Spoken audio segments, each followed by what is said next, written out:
Good evening, everybody. It's really exciting to be here this evening with two guests of honor, Carl Gershman and Marc Plattner. It's my pleasure to host tonight's event of the Penn Kemble Forum on Democracy as we conclude the seventh fellowship year of this program. Of course, this fellowship would not be possible without the generous support of Penn Kemble and his wife, Malika Ravati, as well as Bob Tuttle. Before we begin, I want to take note that applications for next year's Penn Kemble class are now live. We appreciate your recommendation of candidates who are seeking to complement their work with an opportunity to learn more about the importance of advancing democracy as a sustainable platform on which to build governments that serve their people. Applications are open between now and July 14th. I didn't have the opportunity to know Penn Kemble, but I do like what I've learned of him, notably his vision for social activism and political freedom. He was a political activist at another moment of political turmoil, cutting his political teeth during the civil rights movement and in opposition to the Vietnam War. He was a social democrat, a term that was intended to embrace social activism, working with unions on economic issues in support of working class voters, on combating discrimination. Defending freedom and freedoms was at the center of this work. Social Democrats and Penn Kemble actively supported the dissident Polish labor organization Solidarity and other anti-communist political movements. Penn also worked at the New York Times as a speechwriter to Senator Daniel Patrick Moynihan and founded the Institute on Religion and Democracy. He later served as the deputy and acting director of the United States Information Agency and started Civitas, a multinational educational program to promote democracy. This fellowship program is a reflection of his interest in education and in the active defense of democracy, freedom, and rights. Mal, I hope he would be pleased with the program that the endowment has built in his name. Today, at the conclusion of our first virtual class of fellows, we'll hear from another icon of democratic thought and action, Carl Gershman, who has served as the president of the endowment for 37 years. Under his leadership, the endowment has evolved into an institution that is a hub of activity.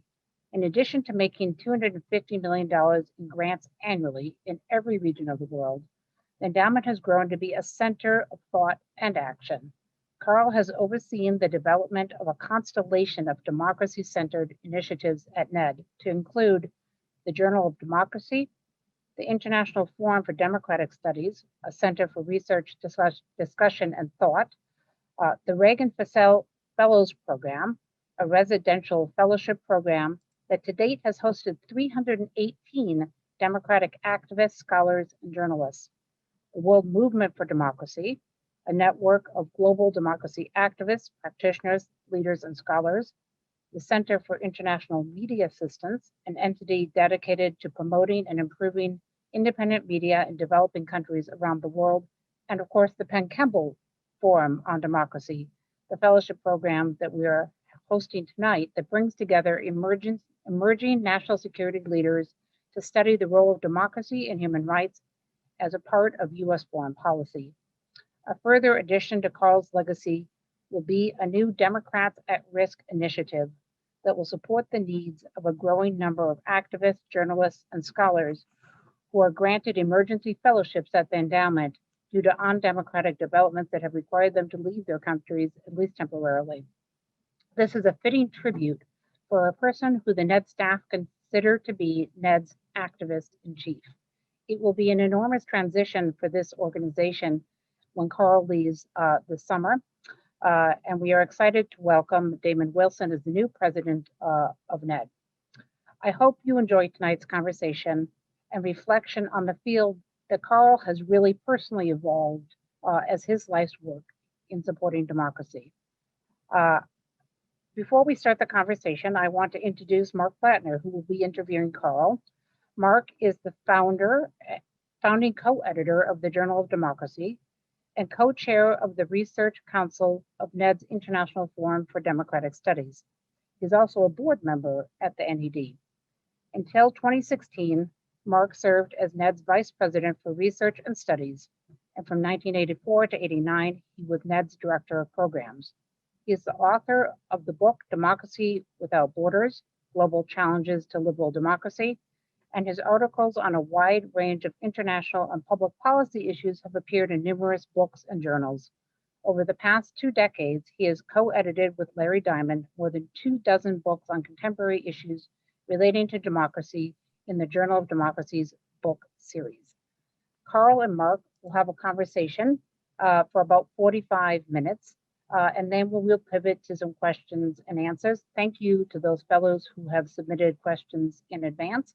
But please, as we move through this evening's conversation, think about your own questions that you would like to ask of Carl, and we will share those with him for his response after the initial interview. Thank you, Jody, for that kind introduction. I want to begin by saying how pleased I am to be addressing the Penn-Kemble Forum. I knew Penn at least from the time when we worked together on Pat Moynihan's Senate campaign in 1976, and I always admired Penn's intellectual gifts and his political judgment. I also knew his wife, Mal. I'm delighted to hear she tuned in to tonight, and we spent especially some lovely times in Italy with her and Penn and my wife. As I say, I've always thought that Penn had excellent political judgment, but this fact was confirmed by an old letter that we found in NED's files. It was written by Penn to a member of NED's board of directors in February of 1984. And let me now read a passage from it. And I'm quoting now. I strongly hope that Carl Gershman, now at the U.S. mission to the UN, will be offered the job of NED president and that he will take it. Mr. Gershman is well regarded by a broad range of the constituencies here and abroad that the NED should serve. He is thoroughly competent and possesses a quality that is rare among U.S. public servants, a solid understanding of the ideological and organizational methods used by the serious enemies of democracy in the contemporary world. I frankly worry that unless the NED can quickly acquire a figure of Mr. Gershman's stature to lead it, the entire enterprise may begin to unravel. End the quote. Well, in its early days, NED could indeed have unraveled or fallen into a pit of mediocrity or dysfunction if it didn't have strong leadership. Fortunately, it did. When I joined NED at Carl's invitation in September of 1984, NED was a small organization with a budget of $18 million and really only a handful of employees. I think there were 7 or 8 when I started in September of '84. In any case, it was a far cry from today's $300 million a year operation with several hundred staff and with its core grant-making functions supplemented by the range of activities that Jody enumerated, saving me the task of doing so. In any event, Carl has overseen this remarkable growth, and tonight we're asking him to tell at least part of the story of NED's evolution. The history of NED over the past 4 decades can be divided chronologically into a series of periods demarcated by key events in American or world politics. These include NED's battles for survival in the 1980s, the aftermath of the end of the Cold War in the 1990s, the impact of 9/11 in the early part of the 21st century, and finally the democratic recession of more recent years. I think Carl plans to touch on all of these tonight, but I want to ask him to begin by going back to the origins of NED, its complex and unusual structure, and how it was that he came to be selected by the board as NED's first president. Carl?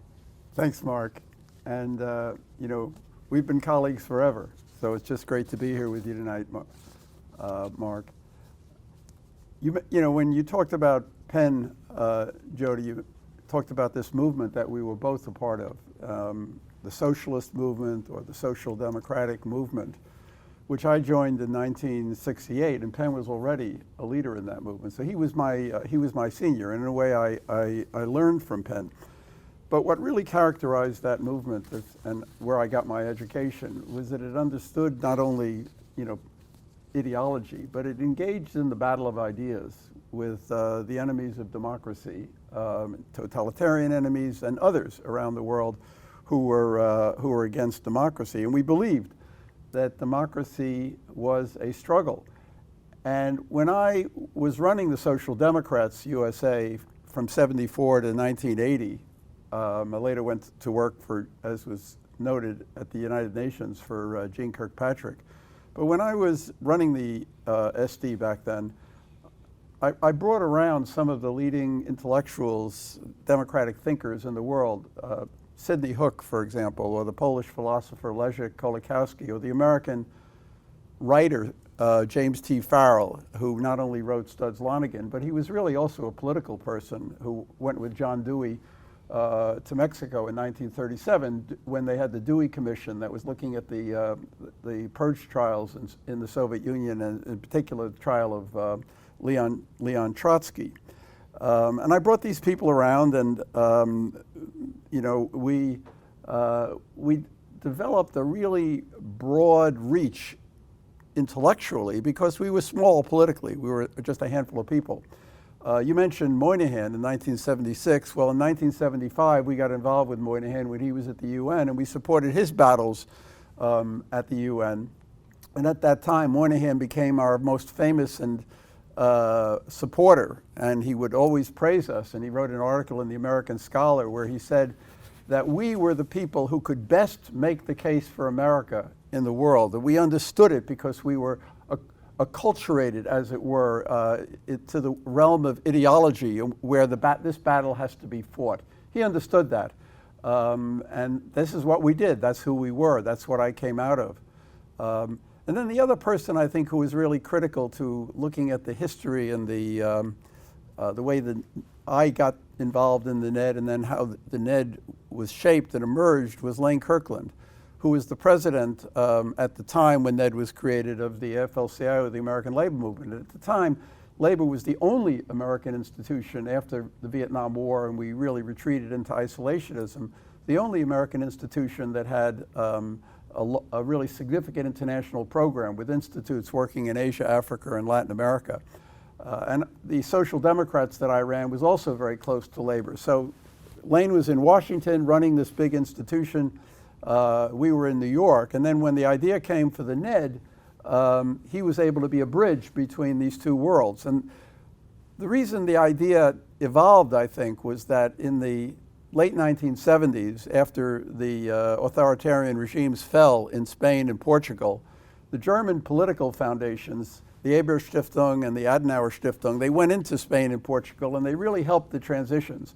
And I can remember getting a call from someone who was involved in the founding of NED saying, we need to do something like that. I think the call came in 1976 when the Germans were already making an impact in Spain and Portugal.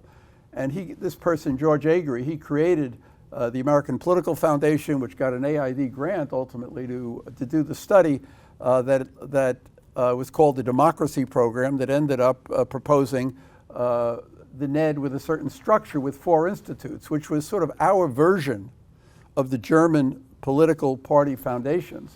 And you know, the Democracy Program looked at these institutes, these 4 institutes, as an equivalent to the Germans, but it had no real conception of what the NED would be. That was, in a sense, what my job was going to be. How does the NED become an institution in and of itself, in addition to a funding mechanism for these 4 institutes? And Lane was very much involved in my becoming the president of NED. Labor had the influence at the time because the Congress had earmarked the NED budget. And I think you mentioned that we had a small $18 million budget in the beginning. Labor had an earmark, if you could believe it, for $13.8 million. I don't want to go into the history of how that happened, but they had the most significant influence. So having Lane's support was very important for my becoming president, but Lane also connected me to the world not only of the Labor Institute, but the three other institutes representing the Democratic Party through NDI, the Republicans, and then the business community through the Chamber of Commerce. So Lane was kind of the bridge builder, and he made the connections which ultimately led me to NED and then brought the whole thing together.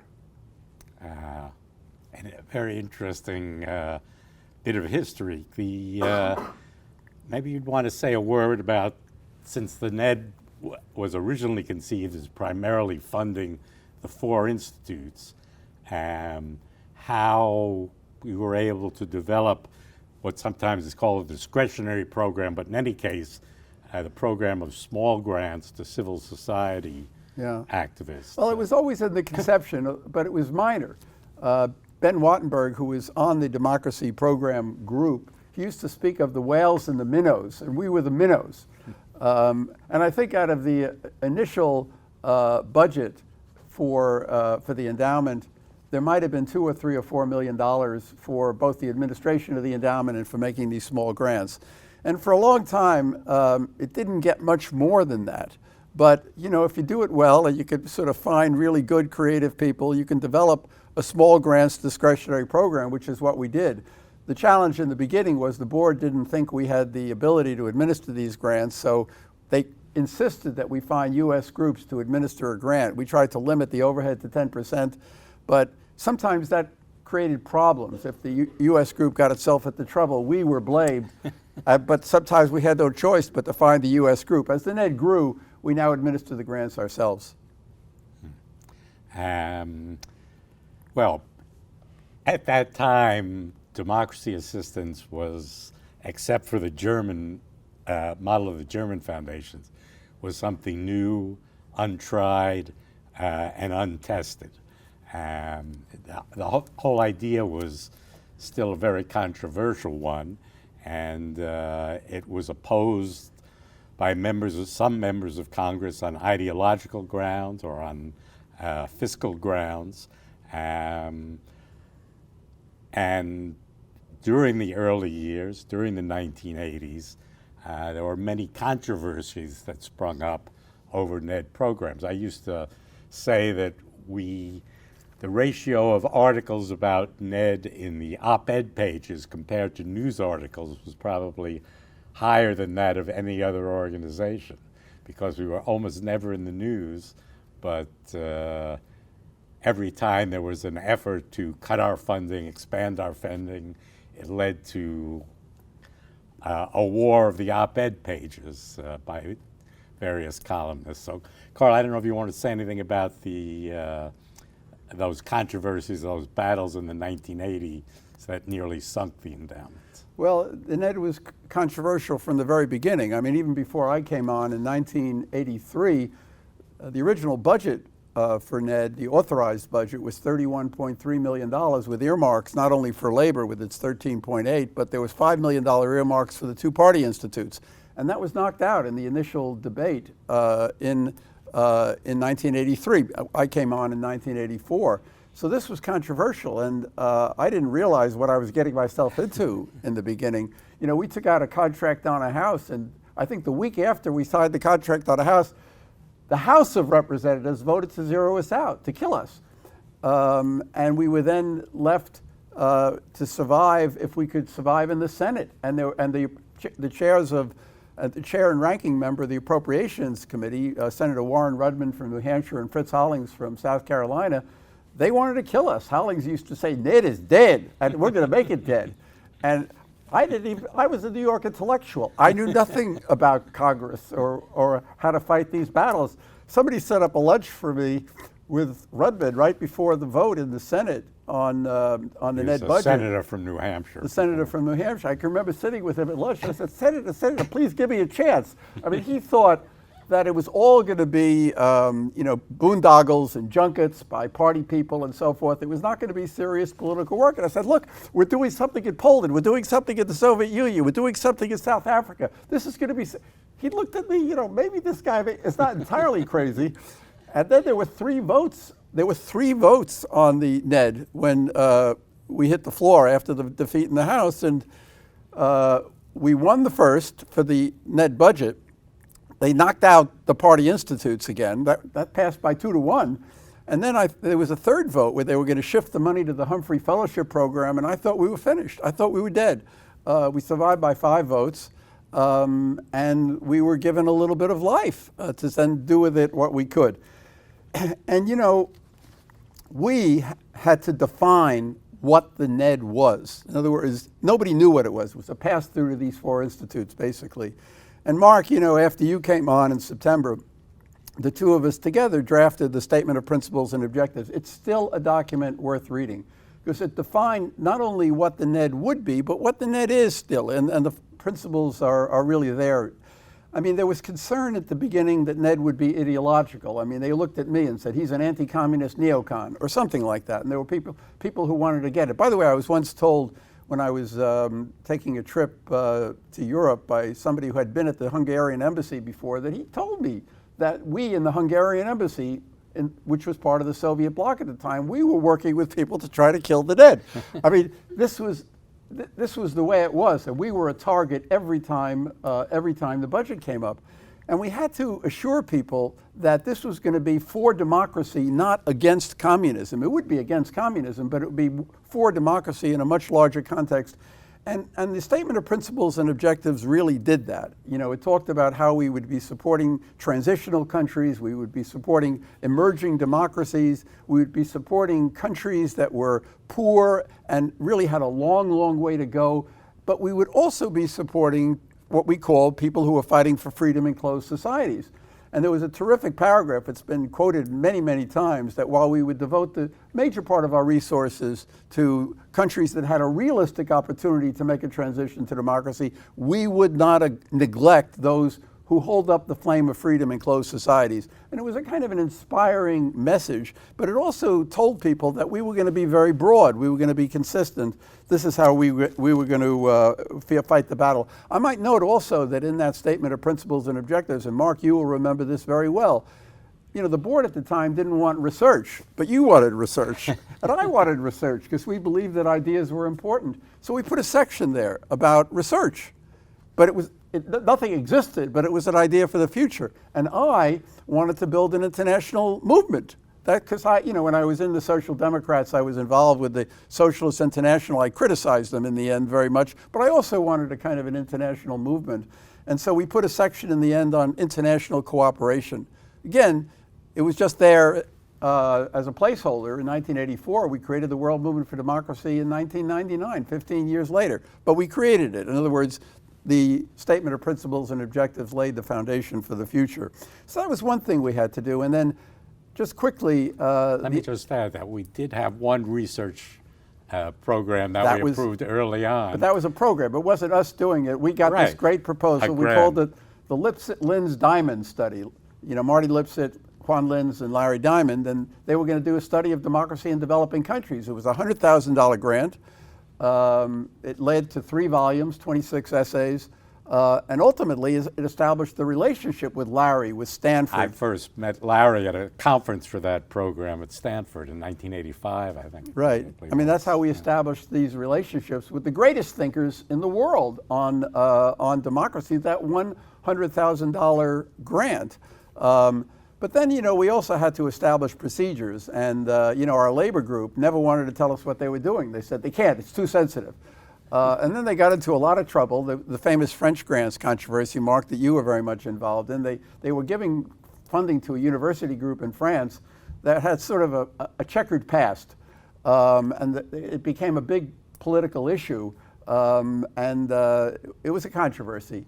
But we used that controversy to sort of say everybody has to abide by the same rules, and we're going to, you know, labor has to tell us what they're doing, as well as the party institutes and all the discretionary grantees. There are going to be consistent rules and regulations because we have this oversight responsibility. And as you'll remember, the GAO, the General Accounting Office, was sort of saying we had to do that. So we had to establish the rules and regulations, and then we had to build a constituency. And that meant reaching out to the Hill and to let people know what we were doing. And it really was one person at a time. I mean, there were liberals who were suspicious of us. You know, we were just anti-communist conservatives. And Chile was very, very important at that time, and South Africa and South Korea, and these transitions in what you might call friendly tyrant authoritarian governments. And then we also worked in Poland, in Czechoslovakia, in the Soviet Union, and Cuba, and built a kind of a constituency. This was the period, the late 1980s, when the third wave of democratization peaked.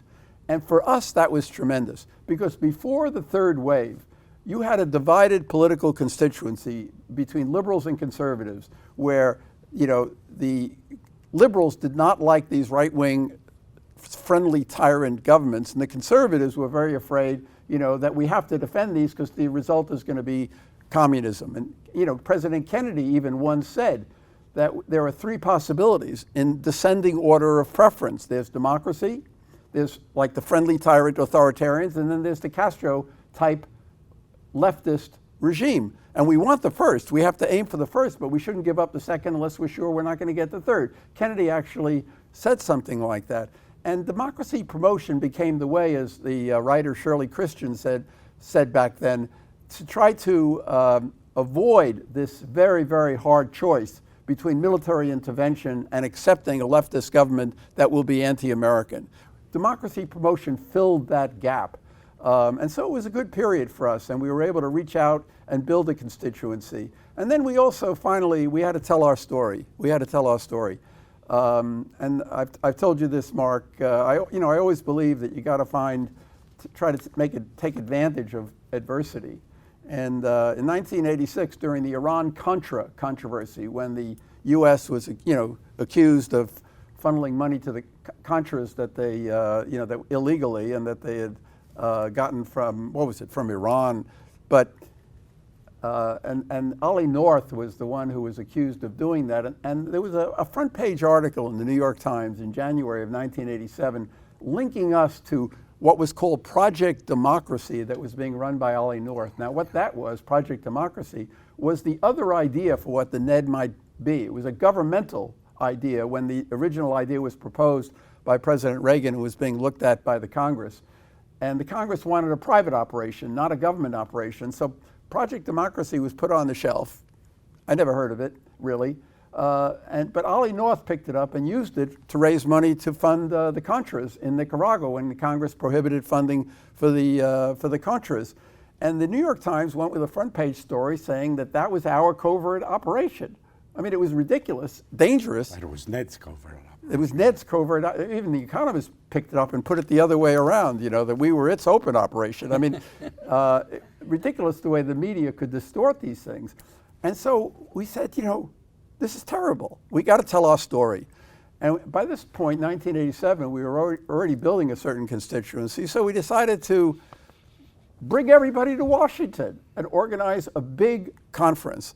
And I've given you the volume for that conference. You can show it to people because I still have some copies of it. It was a glorious meeting. We held it in the House Foreign Affairs Committee room. We brought together some of the leading heroes of democracy and also the leading scholars. We had Lipset, Linz, Diamond, Huntington. I mean, it was a wonderful thing. Loads of members of Congress, Bill Bradley and Dick Lugar. I mean, we brought everyone together. It was glorious. And Leszek Kolakowski was there, and really important statements made. Remember, this is 1987, and I'll never forget that, that he said that he talked about, in 87, the gradual dismantling of totalitarianism by supporting and building enclaves of civil society within totalitarianism, which is exactly what the NED was doing. And so we told our story, and eventually, we were still controversial. And I have to say that they kept attacking us until 9/11, but at least we survived. Well, I would say that, again, the period of controversy in the 1980s really gave way to a period of much greater harmony in the 1990s. The fall of the Berlin Wall really was a watershed. And before that, the whole idea of democracy assistance was somewhat suspect. But afterwards, after the former communist countries of Eastern Europe were asking for help in building democracy and so on, suddenly everyone said, what a great idea, and it became like motherhood and apple pie. But a consequence of that was that everybody wanted to get into the act. So suddenly organizations that never had any interest in democracy were setting up democracy programs. AID, various international organizations, intergovernmental organizations like UNESCO and so on. But then that gave some opponents of NED the idea that, well, if government can do this, why do we need a strange little organization like independent. NED? And independent, right. Getting public money, but independent. Independent. So it changed the kind of pressures that we were under. Maybe you could tell the story of how those attempts came off in the 1990s. The 90s was a bad period for us. I mean, good for democracy, but not good for NED. I mean, that's sort of made for hard times. That's just the way it is. And Charles Krauthammer called the 90s, as you know, a vacation from history, because history is what we're experiencing today, not what we experienced in the 1990s when we had the U.S. as the lone superpower and communism, at least communism in the Soviet bloc, had disappeared. And people said, well, we don't need NED anymore. And there was even in 1995, there was a draft GAO report that never saw the light of day because we got a lot of help from Congress on this, that called for our abolition. If that GAO report had reached the floor of Congress, we could have been eliminated. I was really, really worried about it in 1995, but it never did. But it was a difficult period. I can remember that same year, we had a big Democracy Award event honoring Sergio Aguayo, who was a leader in the Mexican transition in 1994, and then Elena Bonner, who was Sakharov's widow, Sergei Kovalyov, and a woman who was a human rights leader from Rwanda, which had experienced genocide in 1994. Monique Mujiwa Maria was her name. And we had a great dinner, you know, and it was a celebration. I can remember McCain presenting the award to Kovalyov. He had trouble pronouncing his name. But it was really a great and glorious event. And Marty Lipset was there. And Marty's widow now, Sid, told me that Marty was weeping during the event. He was so moved by it. And this was a time when people were going after us. So I said, Marty, why don't you write something? Write something. So he wrote an article. And it's still an article that I refer to all the time. And he said, look, people thought that the conflict was the Cold War. But the conflict between democracy and authoritarianism began before the Cold War in the 19th century, when the United States, was the liberal ideal, and people like Louis Kossuth from Hungary or Mazzini from Italy, they came to the United States because we were the citadel of freedom. Then you had the Cold War, and the Cold War was over, and Marty said that battle between democracy and authoritarianism continues. And in every country in the world outside the established democracies, there is a party for democracy and a party against democracy. Actually, we now have parties against democracy even in the established democracies. But that is a fundamental conflict, and it's not going away, he said, and the United States should not abandon that battle. So the 90s was a tough period. I can remember when our strategy paper in 1997, it was our second strategy paper that we issued. We were supposed to do it every 5 years. The GAO asked us to do that. But the title of it was Promoting Democracy at a Time of Austerity. We were not going to get any more money. The budget at the time was around $30 million. How do you do a lot with very little? That was the real challenge. And so this is, this is what we did. We had the idea of having other countries create NEDs. That doesn't cost any money, but if you go out and get Taiwan to create a NED, or get the British to create a NED, or get Canada to create a NED-like organization, that builds the movement.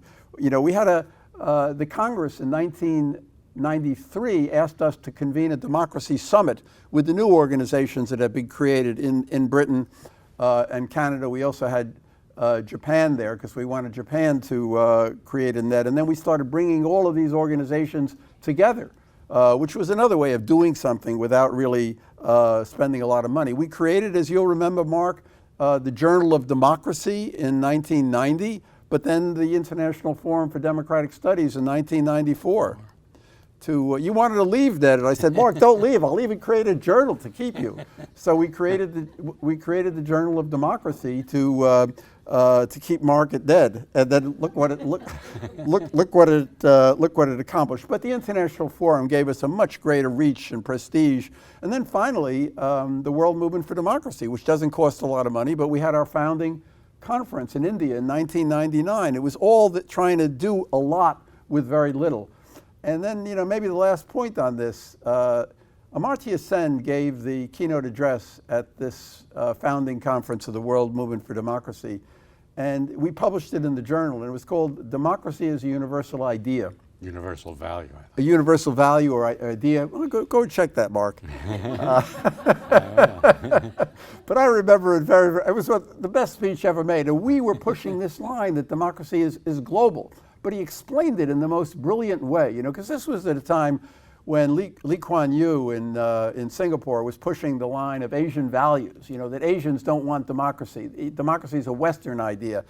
And, he said it's not cultural. It's the way to pose the question is, not whether certain countries are fit for democracy, namely whether they have the cultural prerequisites, the economic prerequisites, but how they can become fit through democracy. In other words, through democracy, you can develop, you can build institutions and so forth. And he said posing that question in that way sort of opens the reach for democracy to billions of people all over the world. And that's an idea that I think the NED stood for. And so during that period, which was a very difficult period, we were able to build our prestige, build our recognition without money, if you want to put it that way, or with very little money. One other thing I want to say about the 90s is that it was a kind of consolidation of support for democracy. The Clinton administration wound up making democratic enlargement the goal of its foreign policy. And also in the 80s, there was still this division between people who work for human rights and people who work for democracy. And the human rights movement was identified with the Carter administration, and the democracy movement with the Reagan administration. And during the 80s, especially the controversies over Central America, that split could be very sharp. But the Clinton administration basically married those two things, brought them together.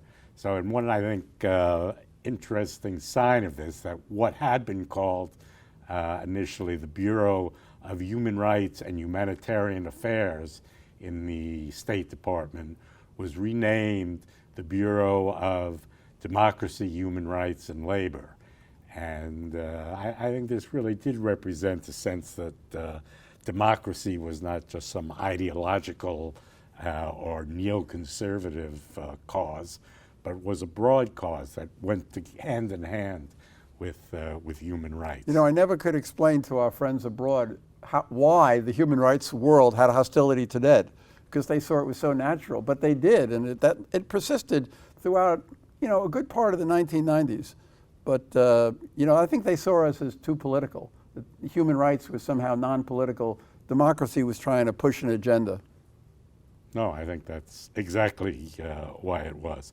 All right, but the 90s had both its strong points for democracy and its difficulties for NED, but then everything changed with 9/11, at least in terms of the focus of American foreign policy. There was a concern I know that I had, and probably you as well, that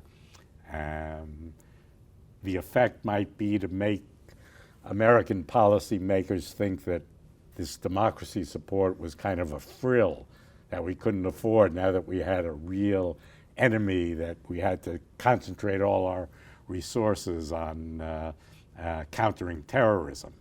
And I think it could have gone that way, but in fact, the Bush administration wound up saying that promoting democracy, particularly in the Muslim world, in the Middle East, was the best way to counter the threat of terrorism. I'm not sure how many people they convinced, but Carl, maybe you'd want to say something about that Well, issue. as I said before, the NED is an institution that's sort of built for hard times and difficult situations. I'll never forget this, but one of Barbara Haig's friends, a fellow by the name of Jim Morehart, who worked for Ted Stevens, he was actually in the plane in 2010, I think, when that crashed in Alaska where Ted Stevens was killed. But Jim was a friend of ours, and we have friends on the Hill who are looking for opportunities. And once 9/11 happened, and we were preparing our third strategy paper for 2002 in the fall of 2001 when 9/11 happened, and we had a section in the strategy paper about promoting democracy in the Muslim world. And Jim called me up and said, could you boil that down into a page and let me have it? So I said, sure. And next thing you know, Judd Gregg, who was the chair of the Appropriations Committee in the Senate, who had been zeroing us out every appropriation, zero us out, so we had a battle for our appropriation into the late 90s. All of a sudden, he was calling for doubling our budget because we had an idea as to how to deal with this problem that produced 9/11. And this was the beginning. I mean, it took a year or two for Bush to come along, but in the State of the Union address in 2004, Bush, in the State of the Union address, called for doubling the NED's budget so that we could deal with these kinds of problems. So it changed drastically. Yeah, and and Bush all of a sudden, also addressed NED on its 20th anniversary. Right. And basically talked about a forward strategy of freedom. 2003, and then right after that, that was in the fall of 2003, and then in February when he gave his State of the Union, he called for doubling our budget. So it was quite a period. But he also, called for getting rid of tyranny in the world, and I think he raised the profile of this work in a way that made us even a little bit more of a target. But then you also had the Orange Revolution in Ukraine, and this terrified Putin and the Russian regime, and they said, no more of this, no more color revolutions, and they started passing NGO laws. And before you know it, it was not only Russia that passed NGO laws, but other countries started passing them to prohibit the kind of work that we do. And we then had a phenomenon that we labeled and wrote an article for the Journal of Democracy called The Backlash Against Democracy Assistance, which was a very serious problem at the time. But we continued to grow. We continued to grow throughout that period.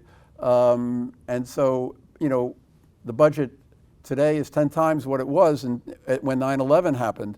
And then you have other problems, which are much more, a larger, more complex, more difficult institution to manage. It's, maybe a bigger target. Although, we were always a target. I always take pride, Mark, I think it was in 1987 that the Sandinistas, who were smart in some ways, they referred to NED as the most coherent attempt by imperialism to penetrate the world ideologically. Maybe that's true, but I quote that to people. They always love it. But no, we were a target, but we were able to survive the attacks and to try to run the organization in a responsible way. All right, now we can't conclude without coming down to some of the more troubling developments of more recent years in terms of the third wave of democracy, which you had spoken of. It probably reached its peak around 2005, and then there was a period, I think Freedom House titled its report one year, a period of stagnation or something like that, because the numbers of countries that were democratic was not budging, although the more detailed appraisals of individual countries showed slight decline and so on.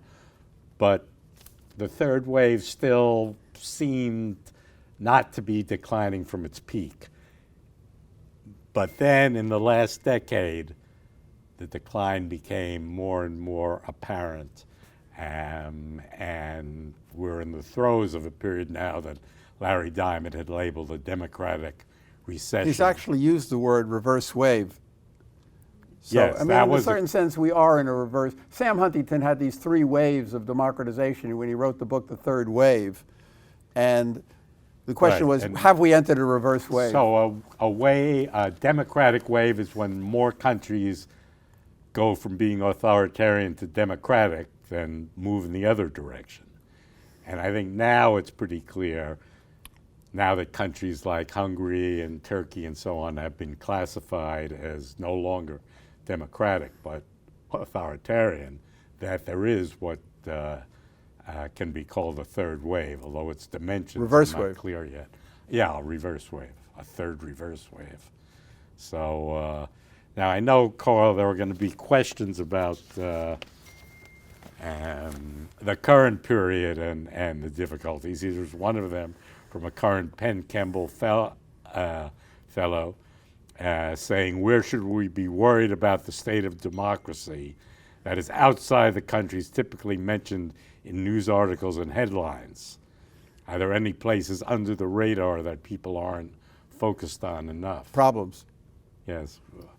Well, look, this is a lousy period. 2020, by the way, was, in terms of the Freedom House reports, was the worst year ever. You know, the discrepancy between countries that had regressed in political civil liberties and countries that had improved was the greatest in the history, 48 years, of Freedom House reports. So it's a bad period. You know, we've responded in our own way to this. You know, back in 2017, we brought people together to try to,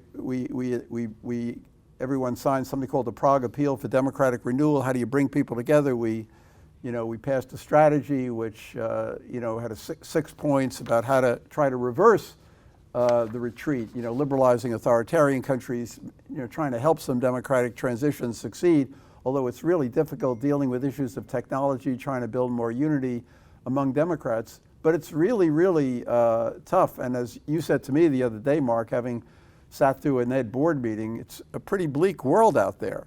And I think we're on top of all these places where it's especially obviously dangerous in the bigger powers, Russia and China. But I may say something unexpected and controversial right now, but let me say it. I mean, I think we're actually maybe at the beginning of entering into a different period, and it will be a better period. I think. I have some reasons for saying this. I think countries like Russia and China have their own problems. I saw an interesting article just last night in Foreign Affairs by Elizabeth Economy on China's problems, the fracturing, the difficulties that China is having. We know that Putin is aggressive and nasty, but he's also afraid. He's afraid of his own people. That's why he locks them up and poisons them. But the question is, could this turn around? And I think it's good that Biden is now talking about the in the spirit of Marty Lipset, this competition between authoritarianism and democracy. He wants to convene a democracy summit. But most important, I mean, the big problem in the world today is the pandemic. I mean, there's no question. And it's devastated the countries where we work in Latin America and South Asia and other places. And here we are now, where the United States has the best vaccines. I mean, China's vaccines are garbage. And it goes around and it tries to tell countries that we'll give you these vaccines if you change your policy on Taiwan. But here we have 4 or 5 really good vaccines. Just another one in the paper today, this Novavax. I mean, we can vaccinate the world. We have the ability, maybe not immediately, but like if we would gear up for this, and I think people really want to do this, we could vaccinate the world. And to do it to help people, not to get any politics out of it. Think about how that would change the view of the United States and democracy. And also, I think it's becoming increasingly apparent that even though we're never going to be able to prove how the virus started, in my view, and there's more and more evidence coming out for this, more and more articles being written. You mentioned the one by Nicholas Wade. There's another one, a long article in Vanity Fair by somebody called Catherine Eban. Really interesting, but more and more evidence that this was a lab leak in Wuhan, and because they were doing unsafe gain-of-function experiments in unsafe labs. And even our State Department had sent people to one of these labs in 2018, and they reported that some very dangerous things are happening. And it's not only China's fault, because we were funding some of that. And one of the scientists, this guy Peter Daszak, who runs something called Echo Health, he was the one that organized a statement by scientists saying it could never have happened in a lab. And he was supporting these gain-of-function experiments in these labs. So it's coming out now that this is how it happened. There were people who were sick with the virus in that lab in November of 2019, long before there were other examples of this. So China is going to lose this narrative. That's what I'm getting to. I mean, I don't know how this is going to play out eventually, but their narrative is, we know how to deal with the vaccine. You messy democracies, you don't know how to deal with it. And it has been a problem because the democracies have been uneven. Our own country has been uneven. Maybe we're beginning to get our act together now. I don't know. A lot of people are getting vaccinated. But this is a narrative, I think, as it becomes increasingly apparent to people that this was probably a lab leak, even though it can never be proven in Wuhan, that the narrative will change. And so you could, and this is the most important problem, if we can help countries get over this COVID problem, they'll be on a better path to democracy. Their economies will improve and the countries will improve. So I just have a feeling in my gut, Mark, that we're at the beginning of a better period. Well, you wanted me to say something hopeful, so I've said it. Yes, very good. So, Jody, I don't know if there are other questions that have come in. I should stay with the ones that people gave before. We do have one that I can go ahead and read to you, and then you can continue with the others as well. So Okay. We have one from Paul Massaro. So we have a question from Paul Massaro. How has kleptocracy played into this democratic decline? In a big way, in a big way. And you know, this is one of the priorities of the administration in its anti-corruption work, to try to get other countries to join us in, our Senate, our Congress, in the current legislation, outlawed these anonymous shell banks. Shell companies where they park a lot of the money. But the real problem is that the international financial system allows kleptocrats to steal money and then launder it in the international financial system. And we need the support of our allies to get them to stop that, and to stop being, placing massive amounts of stolen money into illicit bank accounts.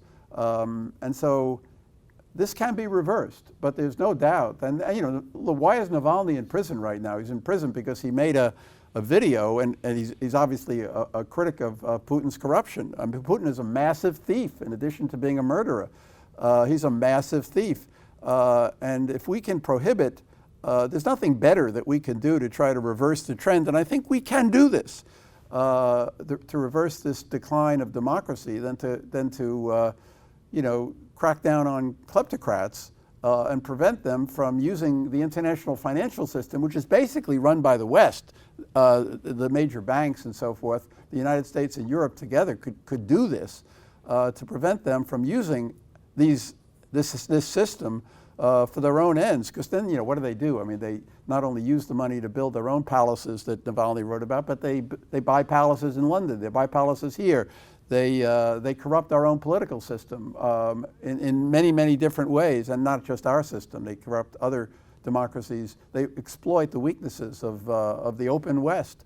So we have to get a little bit more sophisticated, a little bit tougher, and I think we can. Yeah, I think anti-corruption is an issue still that has a lot of mileage in it for Democrats, and increasingly they're realizing that. Jody, did you want? I have another question. This one comes from Shauna Bader-Blau, who is the Executive Director of the Solidarity Center. Carl, is it possible to generalize any differences between the types of grants?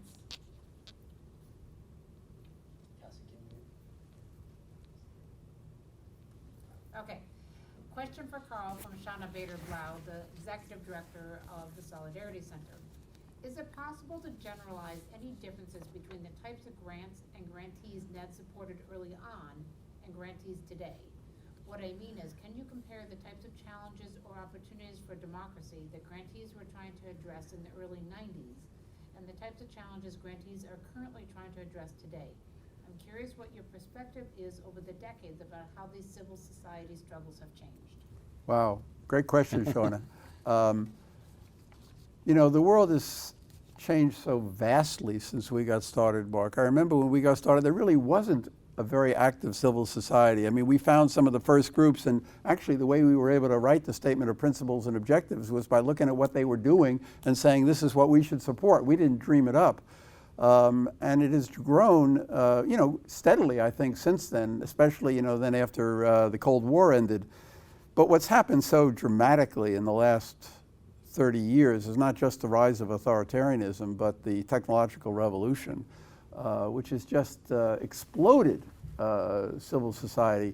And of course we were supporting, and in the very beginning in the Statement of Principles and Objectives, if you go back and read that, we said that one thing you can do in closed societies is to support freedom of information. But right now, the groups are so active, they're so skilled, they're so sophisticated, they're so threatened.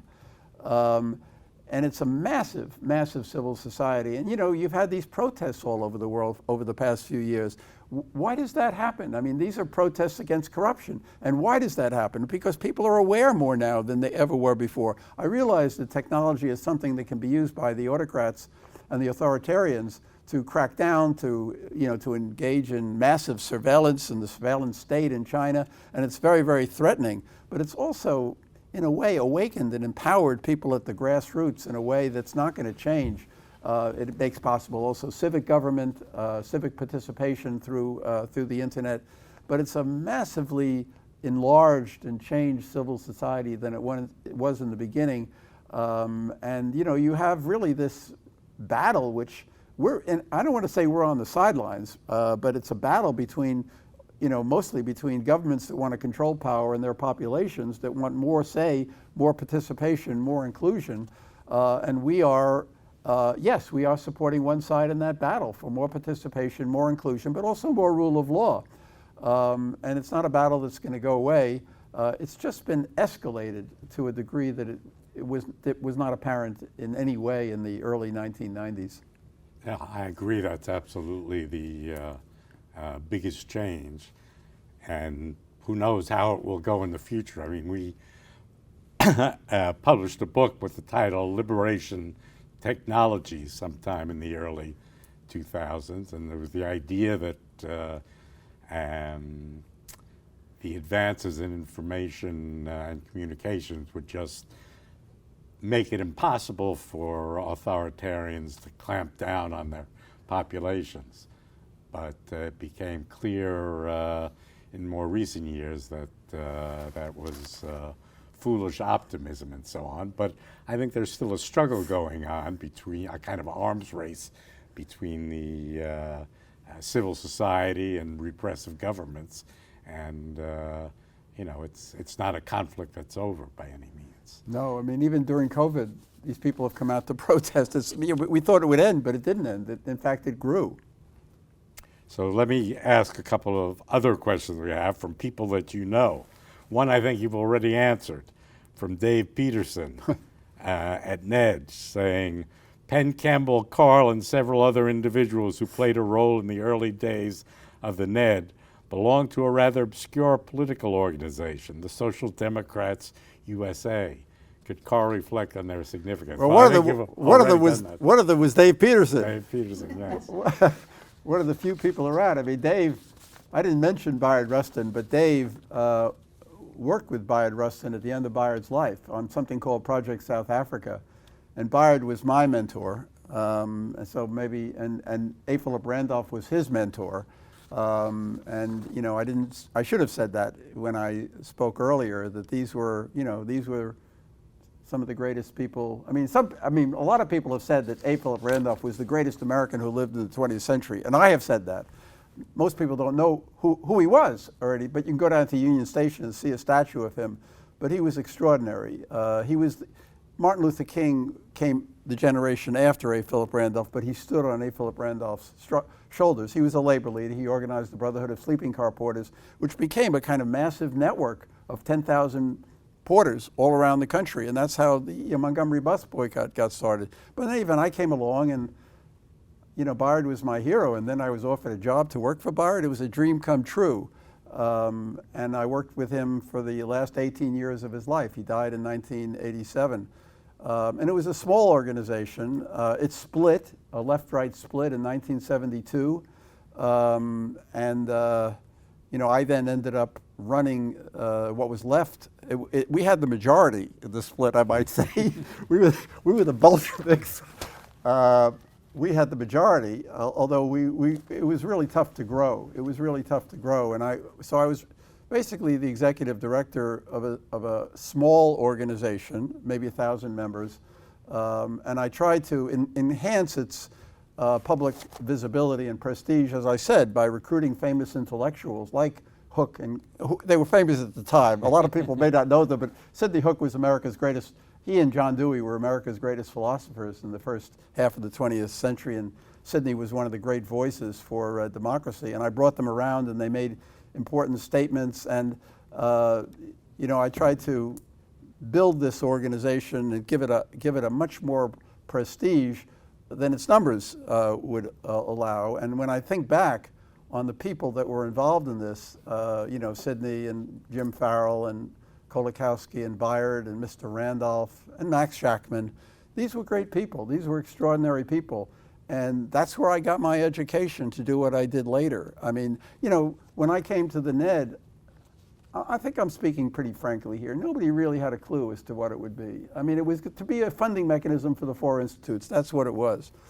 But everything that that I was able to do, I was able to do because I learned from these people, and was able to develop that experience in that movement. So great experience. All right. Well, we have another question from someone who I'm not sure he was a member of Social Democrats USA, but certainly comes from the same milieu, and that's Arch Puddington, who definitely was. Yes, a senior scholar emeritus now at Freedom House, the man behind the annual survey of Freedom in the World for many years. And he asks the following question: what might the coalition of democracies have done to strengthen free institutions in Russia during the 1990s?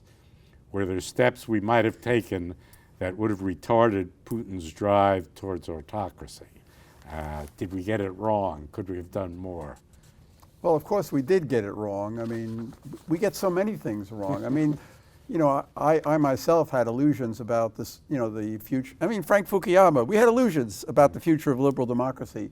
And back in the early 90s, this was a period of neoliberalism when we thought just getting rid of the state was all you have to do. And I don't think people sufficiently understood that just getting rid of the state and turning the state assets over to people who became oligarchs was going to solve the problem in Russia in the transition. And obviously nothing was done to prevent that. And what happened was that democracy got a really, really bad name in Russia in the 1990s because it was associated with oligarchs and corruption. And then Putin came back, and was able to take advantage of the cynicism about democracy to impose his own authoritarian regime. But we get so many things wrong, and you try to be as wise and as smart as you can, and everybody has 20/20 vision in hindsight. I think we knew that there was trouble brewing back then. Lane Kirkland, by the way, was very, very much against shock therapy. But he was against it in Poland as well as in what was happening in the Soviet Union. In Poland, it worked a lot better. And they were able to build up a market economy. Maybe they didn't do enough to make sure to protect people during that period. Ultimately, these things have to be a balance between the market economy and the state. Building democracy on the ashes of totalitarianism was something that had never been done before, and it's not surprising that people got some things wrong. So, no, also, I mean, Sakharov, before he died in 1989, he wanted a coming to terms with the history, the Gulag, the millions and millions and millions of people who were slaughtered by Stalin, and it was never done by Russia. They didn't want to touch it, and they still won't touch it. I mean, you can't build democracy unless you come to terms with your history. Go ahead. Cassie, a question from Russell Hassau, who's a former Penn Campbell Fellow. What lessons can we draw from the conditions that gave rise to the third wave of democratization that might help to contribute to the next wave of democratization? Well, you know, I mean, there will be different conditions, and Sam Huntington was very pessimistic about a fourth wave, you know, because he felt that, in a sense, the third wave was low-hanging fruit. I mean, I don't think Sam really anticipated the changes in Africa. We had a big debate with Sam, you know, who said, you know, if you don't have a certain level of economic development, you really can't have democracy. And he said, you're not really supporting democracy in Africa, you're supporting Democrats. And we agreed to disagree. You know, we're not going to back out of Africa, but you know, you had a lot of transitions after 1989 in Africa, and Africa has improved enormously. You know, I think it's the hope, I think, is going to come from an awakening population at the bottom and crises within the regime at the top. And you know, the most important one is China. And you know, Min Jinping gave a brilliant Lipset lecture last December where he said, you know, Lipset said, if you build up a middle class, you'll have democracy. And economic development, therefore, does contribute to that. But China is building up a middle class, but it's a weak middle class, and it's a state-dominated middle class, and that middle class is also afraid of the people below it. So they're able to exploit those fears. But he also said, you know, that by 2035, there were going to be over 20% of the population who will have college degrees. And then he also saw under Xi Jinping and the centralization of power and the way, and he is isolating himself and taking this very aggressive, hostile view to, domineering view to the rest of the world, that there will be a reaction against that. And that reaction will produce something like what happened in the Soviet Union in the 1980s, where when Reagan came in, he increased our defense expenditures and Russia couldn't keep up. And that's going to happen, he said, you know, with China as the countries in the world try to defend themselves against a rising China. And that the Lipset thesis may be delayed, but ultimately he felt it could happen. That's something to think about, because I mean, what happens in China is obviously the most important thing. But and I believe that China and Russia retard democratic transitions today and democratic openings. But you know, if the COVID can come to an end, if economies can start to recover, if people, you know, have this access to information and to technology, I think a fourth wave is possible. I think a fourth wave is possible. I think, and when it happens, I think people like ourselves will be, you know, won't have as many illusions as we had. You know, Sam talked about reverse waves, and he even didn't really predict a third reverse wave, but he did imply that it could happen, because every previous wave, the first reverse wave was the rise of Nazism and communism in the 1930s. The second reverse wave was, you know, all the military dictatorships and the collapse of democracies and the new democracies in the 1960s and 70s. And then the third wave got going. Nobody saw it in 1974 with the fall of the military dictatorship in Portugal. And then when Reagan gave his speech in '82, his Westminster address, he talked about a democratic revolution, but nobody saw it at the time. We may begin to see something, and we have to keep our eyes open for it. And I think it's going to happen through economic stability and growth in these countries, and then also the rise of civil society. I think that could change the whole dynamic, and we could see it's not out of the question that we could see a fourth wave. Right. Similar question comes from Bob Miller, a former NED Board member who Hi, Bob. We know very well. And he asks, what is your single most important concern about the viability of democracy today? Polarization. I mean, it just deeply, deeply worries me. Our own country as well. Can we sort of come back together again?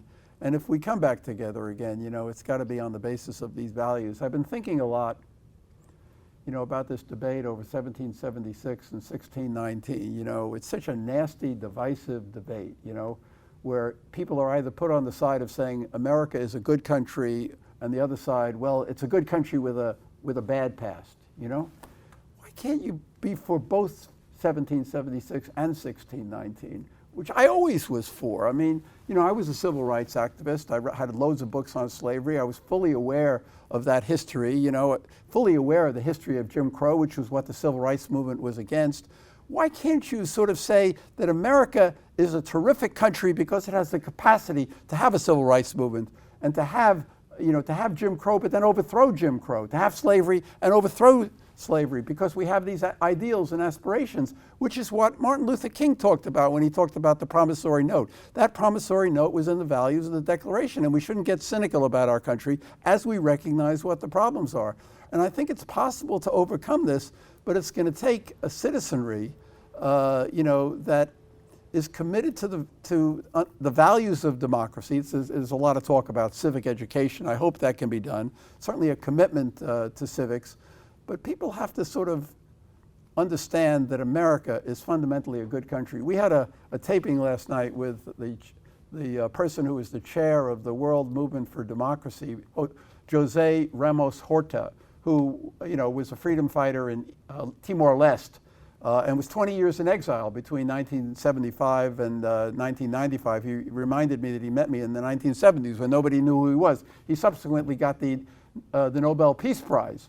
And we were talking about America, and I was just impressed. He's a tough-minded guy, but he is a guy who loves America and appreciates America, its capacity to change. He understands what our problems are. He understands the history, the difficulties. You know, there was always these problems. I mean, lynchings and people being killed. There were always these problems, but there was another side to it. And that other side is what Gunnar Myrdal wrote about in The American Dilemma. You know, how do you use the American creed, those values, to make change? And that's what was done by Bayard Rustin, my mentor. That's what was done by Bayard with the March on Washington in 1963. He brought everyone together to support a program for change, not based upon cynicism and hatred, and America is bad, but no, we have possibilities. We can come together around these values. And I think that's what has to be done. I think that's what has to be done. Very eloquently put. And do you have more questions? Right. I have a question, Carl, from Barbara. Wow. About the role of civil society in supporting democracy. I'll let Barbara answer it. Which is, can you talk about the role of civil society in pushing successful reforms and transitions in countries?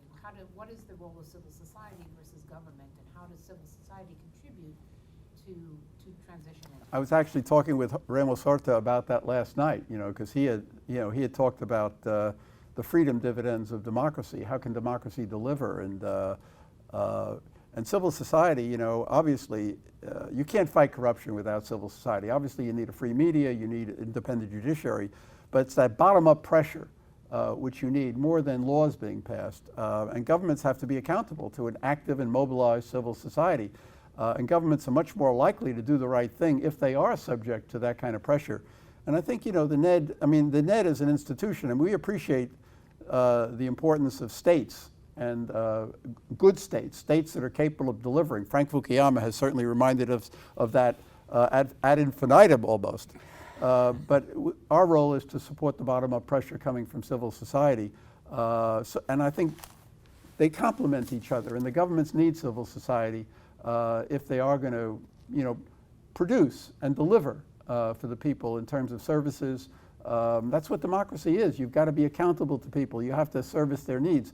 You know, you also have to do the right thing in terms of economic policies which can produce growth, and you know, you just don't want a kind of corrupt populism. But you need a mobilized civil society which is committed to the rule of law. I'm very proud, by the way, that in some countries that are having a lot of trouble today, like in Central America, where you have populist presidents that are trying to whip up opposition to elites and so forth, the civil society groups that NED supports have really been a voice for individual liberty and the rule of law, and that's terribly important. You know, ultimately, that's where, I mean, democracy needs many, many, many different things, obviously, and the NED is reflective of that in its structure with political party institutes, business associations, trade unions, independent media, civil society, religious freedom, all of that. In fact, I would say civil society is probably the strongest feature of democracies today. It's certainly the largest part of our discretionary program, of course. But, you know, civil society can't do it all. I mean, there were people at the time of the revolutions in Eastern Europe who wanted civil society in power. But it turned out that all these civic movements fragmented once they came to power, and that something like political parties really is needed to make democracy work.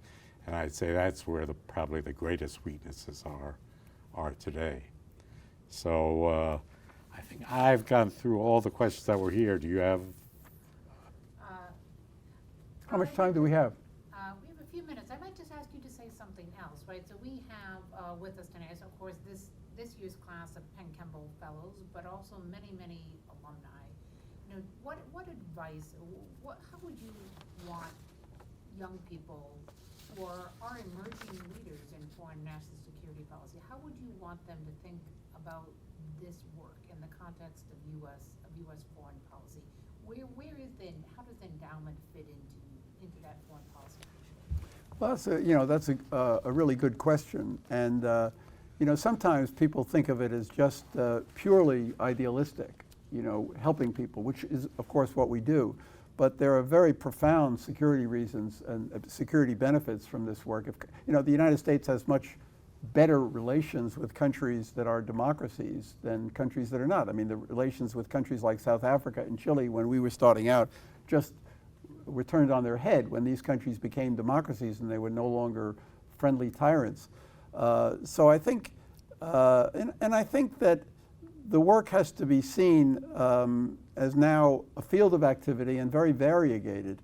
The NED is non-governmental. We support civil society, independent media, and so forth. There is a role, for really helping governments get their institutions together, getting their security apparatus together so that it can be run responsibly, get their economies together. Our SIPE, our business group, does a terrific job in trying to not only fight corrosive capital, as they call it, but also in trying to get civil society and business communities to understand what will make economies successful and so forth. And obviously you need the trade unions as well to make sure that democracy is inclusive. And it has to be a kind of partnership. When we did a survey of the World Movement for Democracy about a decade ago as to what they wanted, and this was around 2010, 2011, and what they all said was, we don't want just democracy assistance, we need political assistance. And that's what governments can do. They can help keep the space open with using their influence in countries for civil society. They can use the bully pulpit of the presidency, or Congress does this all the time, to raise issues and put political pressure. It has to be it has to be work done on many, many different levels. There was a period during the Bush II administration when some people in the administration became so committed to doing this kind of work that they wanted to become the NED. That doesn't work either. There has to be an intelligent division of labor, and there are roles for everyone. And obviously, as Marc has, nobody has done this better than Marc.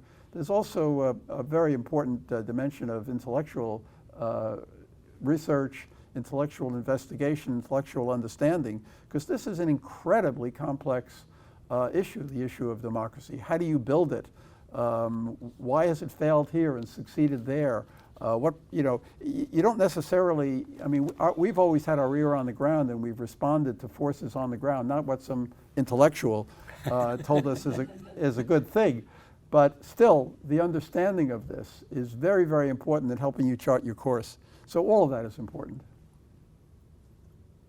That's it. Marc, do you have any final questions for Carl? No, but what I do want to conclude with saying is to congratulate him on the extraordinary job he's done for these more than 37 years in guiding this institution. I think I see there are some faces of loyal staff people who are here, and It's good to hear, so I'm actually talking to somebody. I'm sure they share the sentiment, and he's built a strong foundation, and I'm sure Ned will continue to thrive in his absence, but he'll never have a successor who can do all that he's done. So congratulations. Thank you, Mark. Mark, Carl, thank you so much for being with us tonight for a really historic conversation. We're live before a very small studio audience this evening, but I think it demonstrates the staff's strong feelings about you and the journey that you've led this institution on. And on behalf of many people internationally, activists, thinkers, media folks, right? Like you've really done just such a tremendous job leading this organization and making it into more than I think was ever envisioned for it. So thank you for sharing your story tonight. Thank you for being with us and for your continued support for the Penn Kemper program and of course for the Endowment. Thank you, Jody. It's been a joy and a privilege. I'm glad. All right. Thank you all. Thank you everybody for being here.